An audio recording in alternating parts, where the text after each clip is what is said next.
سلام و عرض ادب و درود خدمت شما مهندسین عزیز و دوست داشتنی.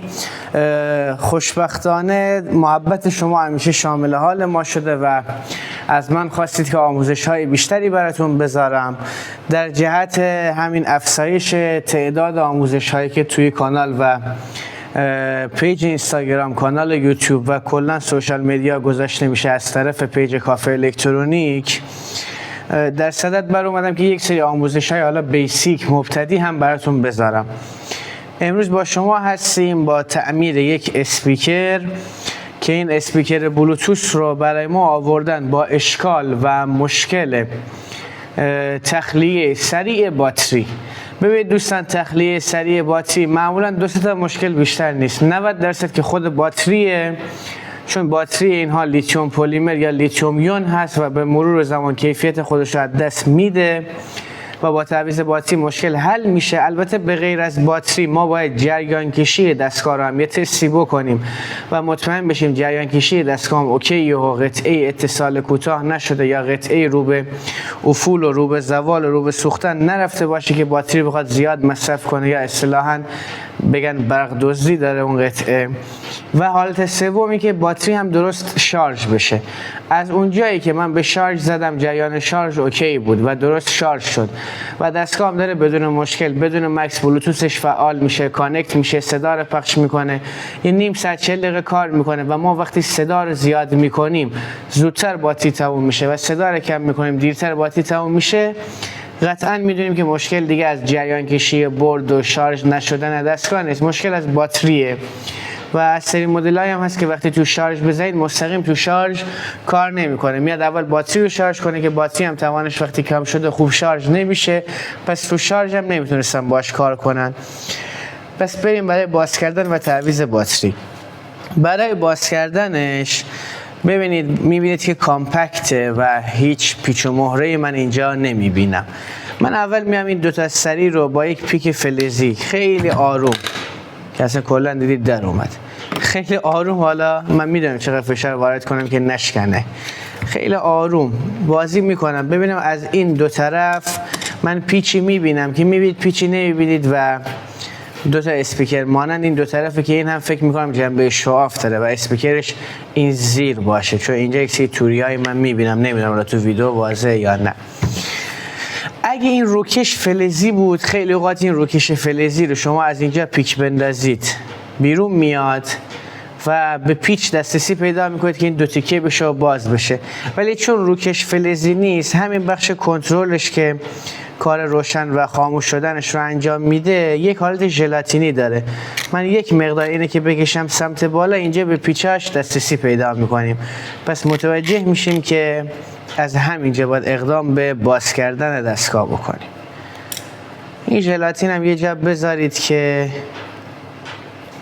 بذارید من اول اینو باز بکنم، یه جا بذارید که اون چسب زیرش آتشخال نگیره و اصلا نیاز به جدا کردن کامل هم نداره دیگه. معمولا پیچای اینا تعدادشون زوجه، معمولا هم 4 سویه. این یه پیچ، این دو پیچ،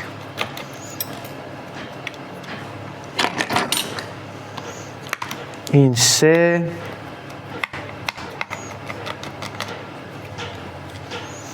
و این هم 4 پیچ. خب حالا قاعدتا ما اینو بکشیم بیرون، باید این بیرون بیاد که دقیقا میبینید بیرون اومد. اینجا ما میرسیم به برد اصلی و برد مرکزی که حالا دوتا خازر هم داره، احتمالا برای شارژ بهتر گرفتن نویز صدا. سوکت شارژ رو من اینجا تستی میکنم، نه لغه نه پایه‌اش جدا شده. اما باید برسیم به باتری، یعنی باید ببینیم که چطور باید این رو ما باز بکنیم که برسیم به باتری. خب فکر میکنم نیاز به این باشه که ما این روکش رو هم باز بکنیم. بذارید من از این ور یه نگاهی بکنم خیلی آرام. من سعی داشتم که این روکش رو باز نکنم، ولی مثل که مثل مدل های فلزی اینجا هم باید این رو باز بکنیم خیلی آروم، طوری که دیگه سر بستن بعد ما رو اذیت نکنه. چون خلاصه این اسپیکرهایی که پورتابل و قابل حمله ظاهرا برای طرف مهمه که هر جا خواست بتونه ببره. اینها رو هم چسب حرارتی زدن. ما هم قطعا بعدش چسبی میزنیم که اگه یک بار دیگه هم به مشکل برخورد بتونیم بعدم باز بکنیم. خب ببینید این کاور رو من خیلی آروم دارم میارم رو پایین. این مدل از اسپیکر من زیاد باز کردم ولی دقیقا همین برند رو اولین بار باز میکنم. دقیقا اینم همینطوره. اینم درست بهتون گفتم. ببینید باند اینجا بود اسپیکر. خب آروم این کاور میارم پایین. حالا اون یه تیکر میزنم بمونه. این 6 تا پیچ داره. دقیقا گفتم زوج درسته. اقدام به باز کردن پیچ ها میکنم. 1 2 3. حدسم اینه که باتریش هم 18650 باشه. 4 5 و 6. حالا میتونید از آهنربا کمک بگیرید برای بیرون آوردن این پیچ ها. حالا من چون اینجا پد مخصوص دارم و گم نمیشه همینجا میریزم که دقیقا 6 تا پیچ هم اومد بیرون. و ببینید دیگه رنگ پیچ ها و سایز پیچ ها متفاوته. حتما حواستون باشه که سر جای خودش ببندید. این هم آروم بکشیم بیرون که چیزی این وسط آسیب نبینه. آها نگاه کنید این الان داره کش میاد. این رو هم من باید باز بکنم. حالا یه طرف در بیارید کافیه که برای سر جا زدن مکافات نکشید. دقیقا باتری 18650. این هم دوتا اسپیکراش خیلی اسپیکر با کیفیتی نیست ولی خب بدم نیست با توجه به چیزی که دارم میبینم از بردش. اینها میتونم گرم بکنم ولی چون باتری گرم نکنیم بهتره و خطرناک اگه بخوایم گرم بکنیم. ببینید دوستان در باز کردن دستگاه الکترونیکی اولین کاری که شما باید بکنید جدا کردن سوکت باتری و اصلا اولین کار جدا کردن کلیه منابع تغذیه دستگاه، حالا چه برق چه باتری چه هر چیز دیگه ای. اوکی پس اول من باید اون سوکت رو از اون ور جدا میکردم ولی حالا چون به کار خودم اطمینان دارم و خیلی با ولتاژ بالا ما درگیر نیستیم این کار رو از این ور انجام میدم. دیگه نمیام سوکت جدا کنم برد و بیرون بیارم. این چسبام که میریزیم دور و خودمون حالا چسب دو طرفه یا چسبای بهتر استفاده میکنیم. حتما هم این دستگاهی که باز میکنید این چسبایی که خوش شده رو کامل در بیارید چون بعدا تو دستگاه میمونه ایجاد صدا میکنه. طرف فکر میکنه که چیزی تو دستگاه شکسته و افتاده. خب خیلی آروم آروم باید ما این باتری رو آزاد بکنیم. زیرش هم چسب زدن. تمام شد. این باتری الان آزاد شد. من همین سیم رو از این ور دنبال کنم. این سیم آبی و سفید سیم باتری منه. ببینید باتریش 18650 که شماره ساخت این باتریه که مربوط به طول و عرضش رو تو این عدد گنجوندن. 1200 میلی آمپر بر ساعت 3.7 ولت هم که نامینال ولتیجشه، ولتاژ نامی و حداقلشه. باتری 18650 و 1200 میلی آمپر بر ساعت یعنی اگر این دستگاه رو ما 1 ساعت بخوایم از این باتری استفاده کنیم نهایت آمپری که حداقل برای 1 ساعت به ما میده 1200 میلی آمپر یا 1.2 آمپره. یعنی اگه ما بخوایم 2.4 آمپر بکشیم این تو نیم ساعت تموم میشه و 600 میلی آمپر بکشیم این تو 2 ساعت تموم میشه. میلی آمپر بر ساعت حالا من ویدیو حتما براش میگیرم میذارم. یعنی حد اکثر توان و آمپری که یک باتری حداقل برای 1 ساعت میتونه به ما بده.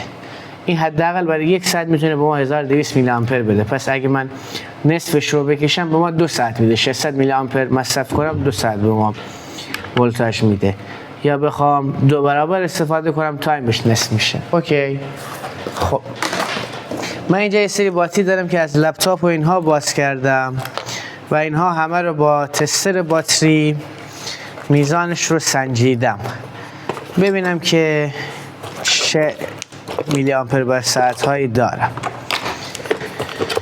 خب 1077 270 که هیچی، 1500 این خوبه، 666 هیچی، 1413 خوبه، 433 786 599 212 بازم هیچی 1520 1565 این 700 هم هیچی و 1520 و 798. خب بیشترینش اینا بودن.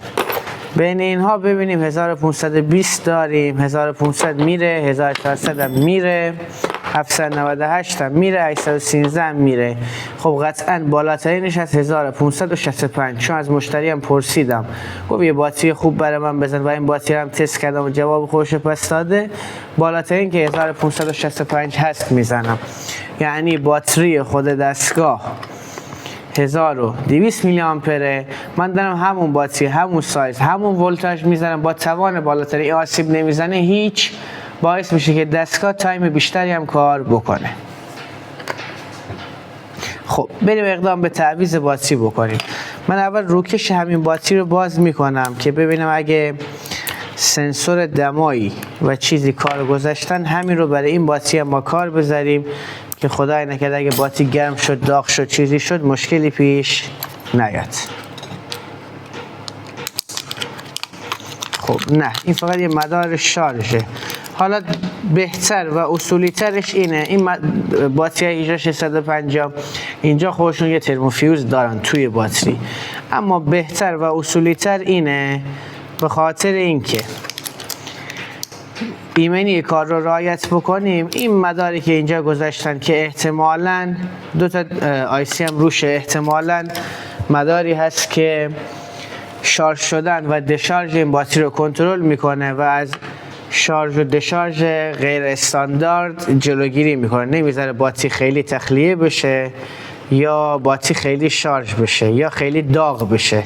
چون اینها رو اوکی میکنه پس ما از این استفاده میکنیم و این رو میذاریم با رعایت قطبیت. دیگه ما هیچ لحیم کاری هم رو باتری نمیخواد، فقط همین دوتا پلاتین رو بهتره جوش نقطه بدیم.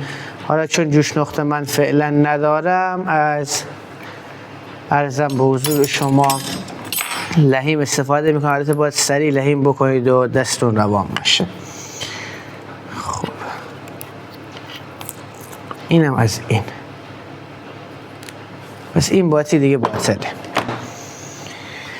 برای لحیم کردن ساده تر و راحت تر یه مقدار میتونید دو تا سر باتری رو سنباده بزنید که حالا من این ورش هم دقیقا لحیم کردم. دو تا سر باتری رو یه ذره سنباده بزنید. البته مواظب باشید که این سفیدی دور عایقه. ببینید کل این بدنه از اینجا تا اینجا منفیه، فقط این وسط مثبته. این عایق رو میذارن که خدای نکرده اتصال کوتاه نشه بین مثبت و منفی و باعث آتش سوزی بشه. پس حواستون باشه که اگه دارید سنباده میزنید نهید عایق رو از بین ببرید. خب از سیم لحیم خوب استفاده کنید. میدونم الان سیم لحیمایی هست که مخصوص این کاره، البته من خودم هنوز نگرفتم اون سیم لحیما رو و اونها با دمای کمتری کار رو راه میندازه، ولی سیم لحیم خوب کیفیت کارتون رو بالا میبره و شما میتونید خیلی راحت با حرارت کمتری لحیم بکنید. که میگم این لحیم کاری اشتباهه، اصولش اینه که شما جوش نقطه بزنید. خب با رعایت قطبیت این مثبت ما، من اول خود این پلاتین رو یک مقدار لحیم بکنم که راحت‌تر نصب بشه. خود این باتری رو هم که از قبل لحیم داره و آماده است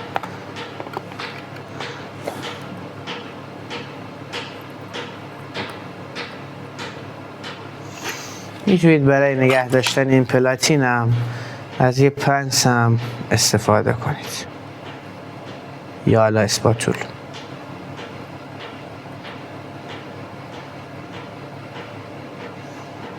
خب بهتره که سریعتر اینو خنک بکنید. من از اسپری کنتاکشوی خشک، حالا من از اسپری های چسب 1-2-3 که اضافه میاد استفاده میکنم که اون فیوز داخلش نسوزه و باتری آسیب نبینه، عمر باتری هم کم نشه. سعی هم بکنید این مدارات رو که خیلی اوقات سنسور دما هم داره بچسبونید قشنگ به باتری که اگه باتری گرم شد سنسور بتونه سریعتر گرمای باتری رو سنس بکنه. دوباره این پلاتین رو هم یک مقدار لحیم میزنم که راحت‌تر لحیم بشه روی باتری. یه تیکه غل منم افتاد، من اینم بردارم که توی دستگاه نمونه، چه اتصالی بکنه چه صدا بخوره. حتما به این نکات ظریف دقت بکنید. این یه غل، 3 تا تیکه غل اینجا افتاده، این 2. میتونید این دستگاه رو قبل بستن یه دونه بادم بگیرید، حالا با هند بلوور یا با کمپرسور، با پمپ باد.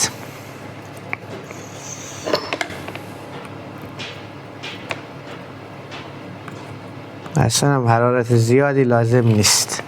اگه سیم لحیمتون خوب باشه، مثل برند بهینکس، آساهی، اگه اصل باشه، با یه مقدار سیم لحیم و با یک مقدار خمیر فلکسی به جای خمیر به جای روغن لحیم، راحت شما میتونید کارتون رو به درستی انجام بدید. تمام شده رفت. سعی کنید قلم یک دست باشه و به مشکل بر نخورید. خب این باتری من الان کامل خالی شده است. بهتر بود که من اول به شارژ میزدم بعدا نصب میکردم، ولی با اینکه کامل خالی شده است، چون تست کردم که ببینم چند میلی آمپر داره، بازم میبینید که دستگاه رو داره روشن میکنه. نیاز به این داریم که عایق ها رو دوباره وصل بکنیم. از یک چسب تاچ LCD گوشی میتونیم استفاده بکنیم، حالا B7000 B8000 رنگش فرق نمیکنه، چون اینها چسب های عایق هستن. میتونید چسب برقم بزنید، ولی خب ما از همین چسبی که داره استفاده میکنیم. روش رو یه تیکه چسب نواری میزنیم.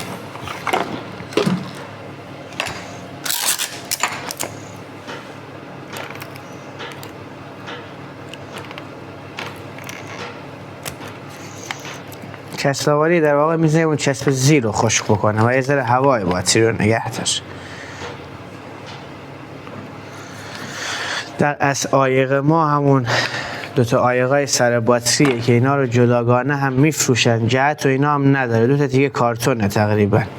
حالا یک مقدار جنسش هم طوری که در برابر گرما و اینها هم مقاوم باشه.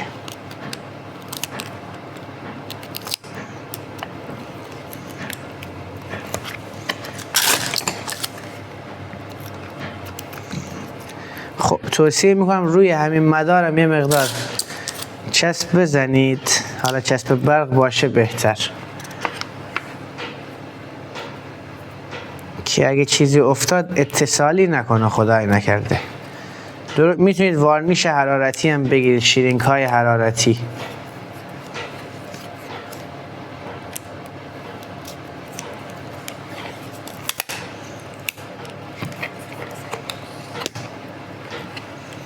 اینم از این.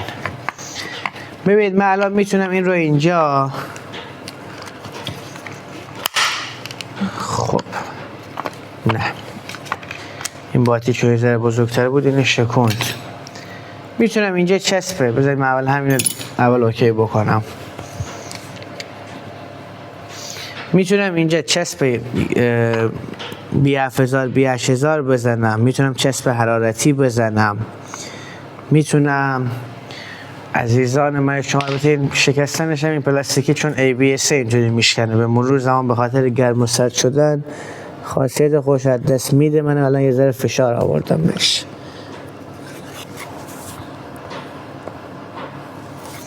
بگره نباید با فشار ساده بخواد بشکنه.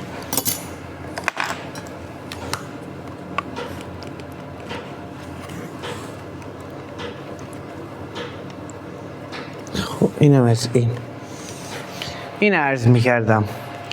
میتونید چسب B7000 B8000 بذارید، چسب حرارتی بذارید. من توصیهم چسب 2 طرفه است که 2 طرفه خیلی بهتون بیشتر کمک میکنه، که اگه فردا روزی بخواید دوباره جدا بکنید به مشکل بر نخورید. این چسب‌های 2 طرفه ژلی هست که برای خودرو استفاده میشه، برای چسبوندن زه خودرو، قطعات خودرو. یه ذره از این رو میبرید، میزنید اول روی باتری، اولا خیلی مقاومه، عایقه، جنس خیلی خوبی داره، چسب دو طرفه ژله‌ای. دوما اینکه فردا روزی 1% بخواید جدا کنید بدون آسیب رسیدن به باتری، به بورد، به قطعات مختلف جدا میشه. خب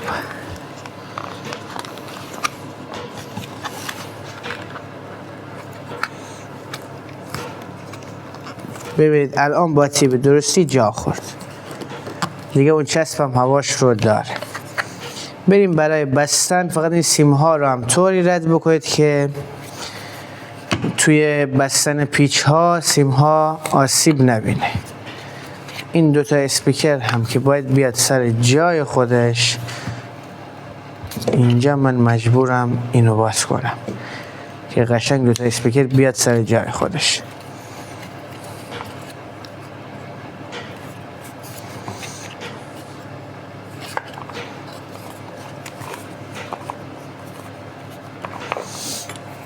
مواظبم باشید که صفحه منبران اسپیکرها آسیب نبینه.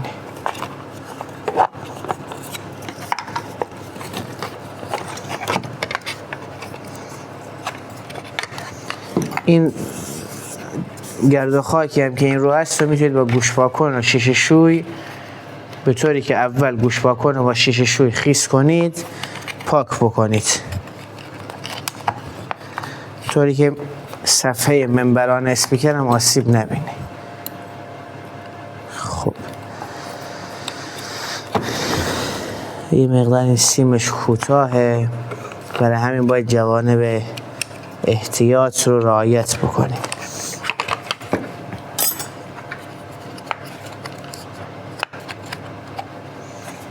میتونستیم از اون ور سیم رو هم آزاد بکنیم، ولی میخوایم تا جای ممکن به چیزی دیگه دست نزنیم. این هم اگه سر جای خودش نیافته هم آسیب میبینه.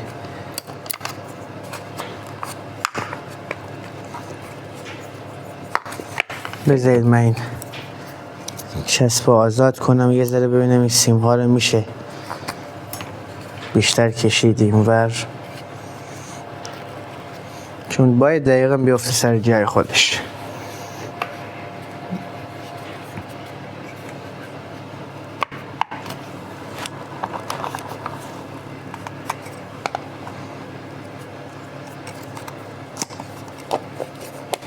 خب الان اوکی شد.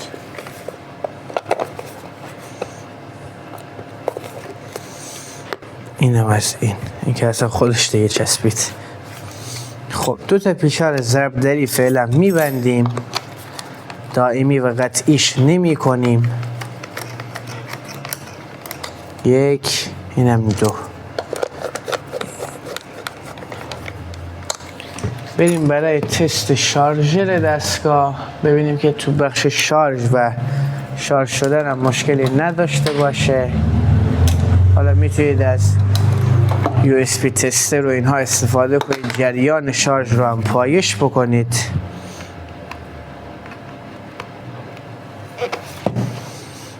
خب چراغ شارژ اومد، نمیدونم شما میبینید یا نه. فقط الان اوکی. اینم از چراغ شارژ. روشن بکنم دستگاه رو. صدا هم که داریم. بریم رو مود رادیو.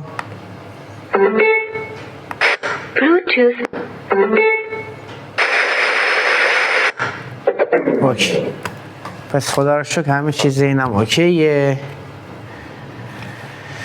بریم که ببندیم. از همین چسب B7000 و B8000 و چسب تاچ LCD گوشی استفاده میکنیم برای چسبوندن این دوتا صفحه. همین، نه بیشتر نه کمتر.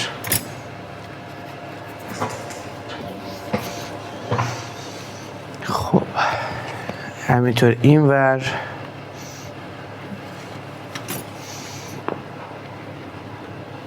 نه اونقدری که بیرون بزنن نه اونقدری که کم باشه و نگه نداره سفر رو. چسبم باید به اندازه استفاده کرد. زیادش بده، کمش هم بده. این از این. بریم برای بستن پیچ های دستگاه.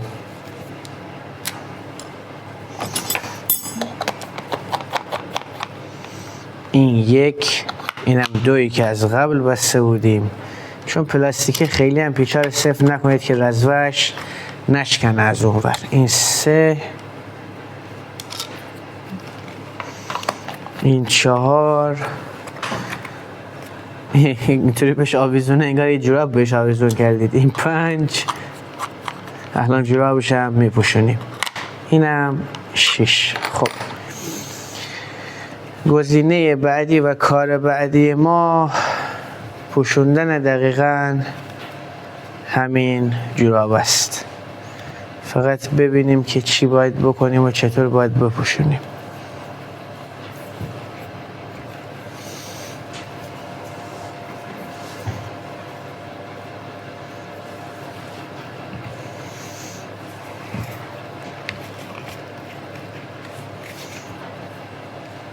به این شکله.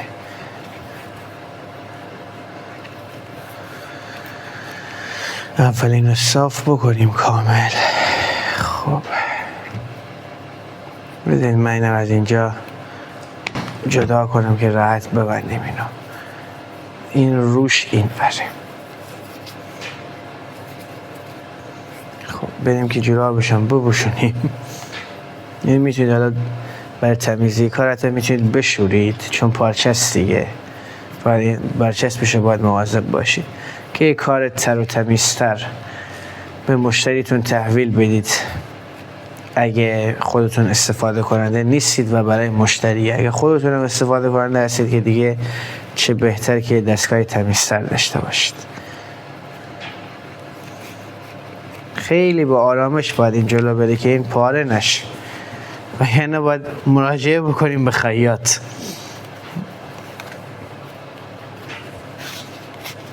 خب این ورم جا بخوره.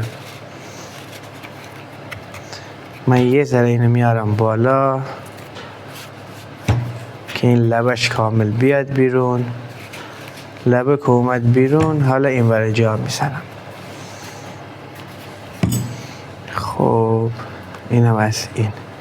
ببینید دوستان الان جا خورده. ما میتونیم حالا یه مقدار چسب هم استفاده بکنیم برای اینکه بهتر سر جای خودش بشینه. یه مقدار چارگوشش رو میتونیم چسب بزنیم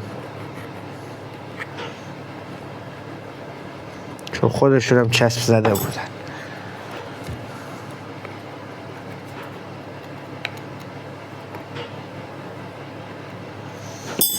الان هم میتونیم این رو بذاریم که قشنگ اون رو نگه داره. چکم بکنید که از همه جا اوکی باشه. بریم برای این ور. اینم چهارگوشش روی چسبی بزنیم. حالا دور تا دور چهارگوش، هر طور که صلاح میدونید. سعی کنید مثل کارخونه انجام بدید، تمیز باشه کارتون. اینم از این. اینم ما ببندیم محکم که این پارچه رو نگه داره تا خشک بشه. خب الان ما این وسطی رو بذاریم، این دیگه راحت اینو میگیره. فقط قبلش یه ذره به نظرم زیرش رو بزنیم که بعدا اذیت اون نکنه.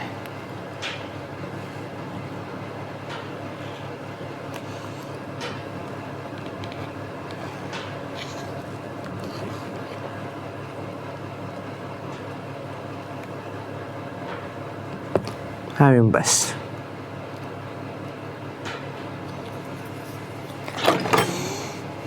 خب این بیاد این رو، این بره پایین. میتونید سیم چسبای دیگه هم بزنیم، ولی ما چسبی داریم میزنیم که فردا روزی اگه دوباره خدای نکرده به مشکل برخورد بتونیم باز کنیم. ببینید مسئله مهم الان اینجایی که ما اینو یه طوری ببندیم قشنگ این پارچه کشیده بمونه.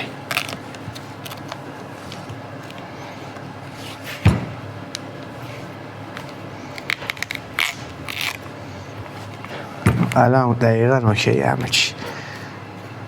این یه ذره یکی اینجا بیرون زده هم اینطوری با اسپاتول میریم داخل. این ورم ببینیم، این ور خدا رو شکر اوکی.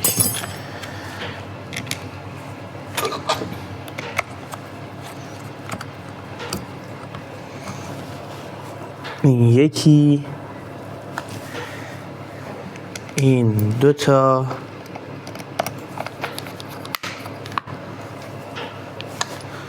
بیاییم برای این ور. این پیچه رو ببندیم، باعث میشه که من سعی دارم این پیچه رو میبندم که قشنگ این پارچه رو بکشه و چسب زیر پارچه رو خشک بکنه که پارچه همینطوری شقرق خشک بشه چسبش و همینطوری بمونه. در واقع برای کار تمیزتر دارم این کار میکنم. خب میتونیم الان یه مقدار چسب استفاده بکنیم برای همین پوشش ژلاتینی. خیلی کم به نظرم استفاده بکنیم بد نیست که دیگه راحت با هر چیزی در نیاد.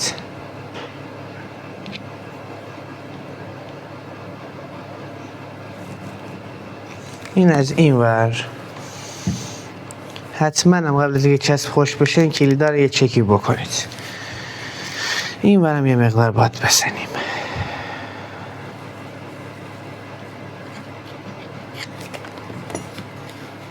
اینم از این ور. اینم از این. خب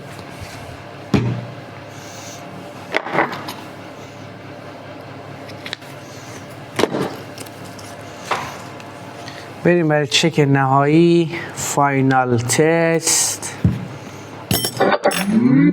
اوکی. بریم رو مود رادیو. بچرخه ببینیم موجی پیدا میکنه. خب میگه باتری شارژ نداره که راستم میگه. یه ذره صدا رو کم کنم. خب یه موجی هم پیدا کرد.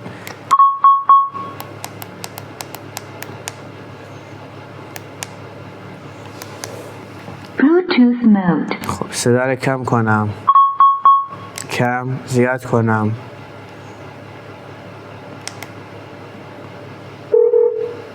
اینم از زیاد.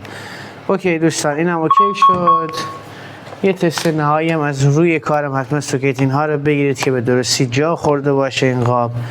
فکر نمی کنم مشکلی داشته باشه که نه، خدا رو شکر.